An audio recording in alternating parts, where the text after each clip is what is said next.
right, Fantasia Fest, film number 12, The Wailing, not to be confused with the excellent South Korean film. I feel like it should be a law that if there is a famous, well-regarded movie with the same name that you're thinking of naming your film, you just have to come up with a different title. Yeah. Like if I name something Halloween or Friday the 13th or...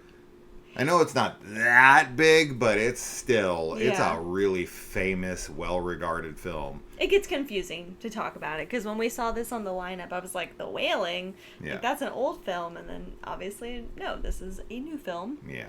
Called The Wailing. Yeah, this is a Spanish film from Spain, not Mexico. It was actually filmed in Spain, Argentina, and I think there's French in it as well. I don't know if they go French. Whichever. Anyway, this is mostly a Spanish film. And this follows, as far as a plot, I guess all I'll say is that we have some girls and they are capturing a man on film that's following them around. Yep. That's all I'll say about the movie as far as a plot synopsis goes, because I don't really want to say much else. This is definitely the best horror film of the festival thus far, like true blue horror film. Yeah. And probably one of my favorites I've seen in the year. I thought this was fantastic. I think that it is a very well told story. I think that there are some bold choices that get made that I was not expecting in the moment at all. I was pretty shocked by a couple moments. And I just thought that there was a very eerie atmosphere. And while we're dealing with a few different characters throughout, I thought all of them were excellent. Yeah, I did too. There was a lot of moments that genuinely scared me in the film. Some really great visuals, but atmosphere, as you said, and the performances are wonderful from everyone. I also really like the storytelling style. We kind of jump back and forth between a few different characters and what's going on with them and how it connects and everything, and I really like that. I think when that style is done well, it can be very effective, and it works really well for the theme of this movie. The music also adds to the eeriness. Yeah. I really liked the soundtrack. There's some kind of like almost chanting that mirrors the title in a way. I dug that. And if I was to liken this to anything, it's not anywhere like, okay, it's not the same story per se, but it's definitely got a lot of elements from It Follows. I would say that that's kind of close, but it's its own thing for sure, with hints of like a very specific aspect of Insidious. But yeah, I just thought that this was one of the better horror films of the year, and for sure. Just built such a great dramatic part to everything. Like, I really felt for everybody, and even though some of the characters are questionable in maybe their morals or whatnot, they still felt like very real people. Totally. And I really respected the feeling of authenticity in the film. The film didn't feel Hollywood, so to speak. I mean, it wasn't made in Hollywood, but you know what I mean. And I really, really like the way the story was told. And I'm trying to remain vague on that because I don't want to spoil anything, because I did not realize that this movie was going to be done like this.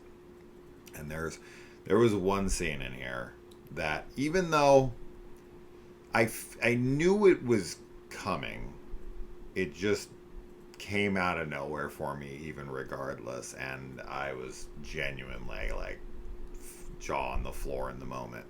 But great stuff. Yeah, and there's also a wonderful sense of mystery too. It really, I feel like, draws you in with what's going on, and I think that kind of carries throughout.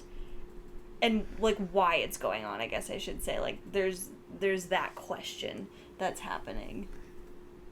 If this was an American film, there would be an over explanation. They would have that character who comes in, or they go to the library, or they'd find that guy online who knows about the thing from the medium. Yeah. None of that shit is in here. No. And it is so much better for it. Because you're really, everything's ambiguous. Yeah, and you're like, why is this happening? Yes. What's happening?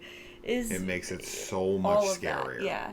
And there's also a real sense of helplessness and tragedy, which the great horror films are able to capture those elements, because I do really think that they go hand in hand with wonderful, like, fantastic horror.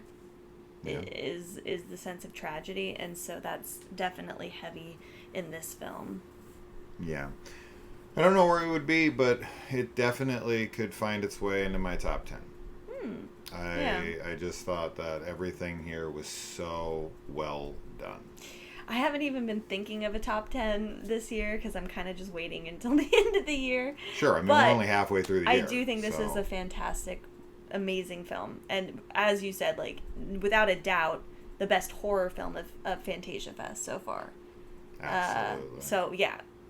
Because, yeah, I mean, we've seen a lot of, like, comedy, horror, and like sci-fi horror and... Yeah. I'm trying to think of another film we watched during Fantasia Fest that was straight horror from beginning to end. The Yellow Taboo. There's a Korean that was good. film. That was good. Wait, was it Korean? This is better. Now I'm questioning. I don't know if that was Korean, actually. The Yellow Taboo? The Yellow Taboo, I don't think was Korean. Sorry. I think that was... We watched another film called Noise, which is Korean. Yes. But The Yellow Taboo was straight horror. Was pure horror. Yeah. And that was good as well. But this is better.